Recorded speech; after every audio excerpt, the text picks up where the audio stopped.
What's good, everybody? It's Casper. Welcome back to another video. Today's video, I'm going to be talking about my latest theater movie watch, and the movie I saw was Sound of Freedom. So let's get straight to it. So this movie is definitely a movie that needs to be spreaded around, put some light onto this topic. This movie didn't get a lot of promotion, and whenever there's promotion, it's hard to catch that promotion. So shout out to my brother for the recommendation. And this movie is definitely a very harsh topic, subject, conversation. A lot of people want to stop you because it gets a little too graphics, it's sensitive. So getting into this movie is actually a true story. So the fact that going into this movie knowing that a lot of these events are true brought me more into the movie rather than it just being a topic around that subject. Sound of Freedom is a 2023 film. It's rated PG-13, 2 hours and 11 minutes. It's directed by Alejandro Monteverde. So for a lot of people who don't know, the main actor in this movie is Caviezel, and he plays the character Tim Ballard. Before I get into his role in this movie, he was the main character in Passion of the Christ. He played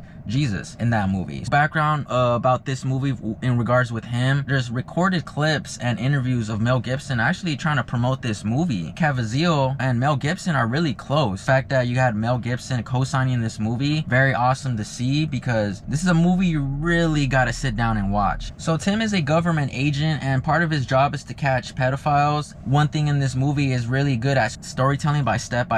You can see what positions this character is in and what his job is. And later in this movie, you see that there's moments where he realizes that they're catching a lot of pedophiles, but they're not catching none of the kids. Tim feels like he's in a dark place, but when he thinks about it, his light turns on and everything in his direction, everything just turns bright. Tim ends up rescuing a young boy by the name of Miguel. After he saves Miguel from all these traffickers, him being a federal agent, he does his investigation and talks to the little boy Miguel, and he finds out that his sister is also being sex trafficked as well. So now in this movie, you see that Tim is actually on a mission to save his sister. It becomes way a more bigger perspective and senses of like, this dude is in his head. This movie does really good at showing Tim's reaction and facial expressions. You see everything through the eyes. The camera direction was great with Tim. They knew what they were doing with him. His presentation on just knowing that the questions felt unique, the questions felt very real, genuine, and a lot of these actions and scenarios in this movie are very amazing to watch. I would say he did a really good job on presenting a lot of stuff. Now Tim is on a mission to save the boy's sister. While he's on his mission, it feels like time is absolutely running out because he's in so many scenarios where he has help from the government agency and the government agency bails on him. Now he only has help from the people they actually knows, jumping over every obstacle to find this girl. And it's crazy because this is a true story. So the camera direction did amazing on making you feel a lot of thrill in this movie. Wasn't too much action. The only action I would say was when Tim is trying to save the girl at that island. That island scene had guns pulled out and stuff like that, but it wasn't too crazy of action. Definitely a lot of thrill. He puts his life in danger on the most ridiculous way just to find Miguel's sister. Not only that, I forgot to mention the places he's at is absolutely insane how they present it in the movie. It looks intense. He's everywhere. This movie has a lot of places. Tim is constantly in his head feeling like if he fails, his whole life fails. And during this time, while he's over here on the mission, he does have a family back home. His wife is very supportive. He actually has a lot of kids. He has like a football team sized family. I think they did a good job on showing his wife and his family here and there. This dude is a really busy dude, and this job does keep you away from your family. When there was moments when Tim and his wife were together, you could see that genuine connection. His wife is so calm, peaceful, there for him. So I really like that. If you wanted to add anything to it, it'll probably be like more interaction with his wife, but for what it gave, I could see what they were doing. Tim's side of the story. So I really enjoyed his performance. Great persona, great dedication to show what he's really trying to do. Moments in here you probably won't believe that really happened, but they did. Bill Camp, who plays Vampiro, ex-mafia dude who lives around there, and he knows all the inside jobs that happen over there. Tim actually meets with him. Vampiro was another great character. There's a crazy scene between Vampiro and Tim where they're sitting at the table and they're discussing past events. Acting is amazing. Camera direction is great. He added to this movie a lot. Really liked his acting. His acting was really cool and calm. He had that other side of Tim of being like, keep pushing. The children in this movie were great too for what they had.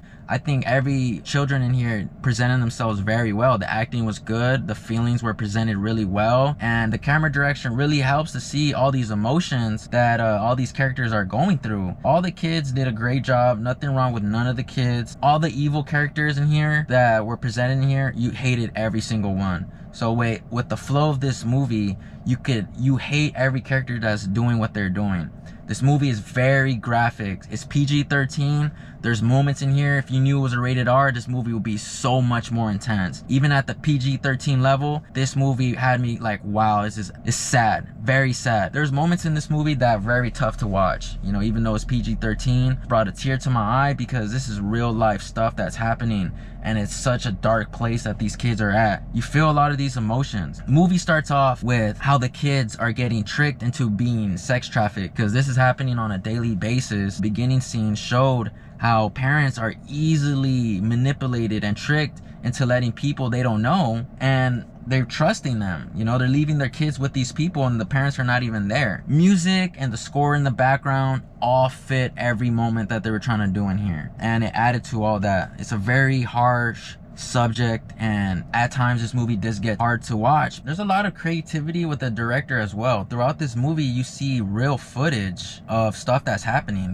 this movie, the director puts in real footage of kids really getting abducted, and that was insane that he mixed it in with the movie. Also, at the end of the movie, there's actually real clips of the people this movie was portraying. So you see that they're really at an island. You see all these kids being saved. Even though it's very hard and a sensitive thing, you are also happy that people are seeing what's really happening. This is a movie that people ignore because this stuff is not happening to them. This movie does really good examples and good perspective on people who don't go through this. And the movie and the acting and the lines all have that perspective. They put you in perspective, like you don't think this way because your kids are not involved with this. And then there's movies that put you in that scenario, like, wow, thank you for doing that. A great message, great perspective, and it showed all sides of every person, in the sense of like people who don't hear it, people who actually go through it, and people trying to get involved with it. The runtime for the movie is over 2 hours, and I feel like the time that they put for the movie is on point. The flow felt very good. If you guys are waiting for a good movie to watch, this is the movie to watch. I try to bring my points that I enjoyed from the movie. Everyone in here does well on presenting what was going on over there, and then you get the mixture of real life footage, the great camera direction, the great feel with the music, great acting from everybody. It was all crazy. The settings were dope. Great camera direction on making every scene feel intense whenever you feel like, oh my gosh, it's about to get crazy. Movie did phenomenal job from presenting the real emotions on what goes on a story and on a topic that no one talks about at all. Movie was phenomenal. After my watching Sound of Freedom out of 10, I'm gonna have to give the movie a 10 out of 10. That's my movie review for the movie Sounds of Freedom. Thank you guys for watching and tuning into the video, and we'll see you guys on the next one. Peace, y'all.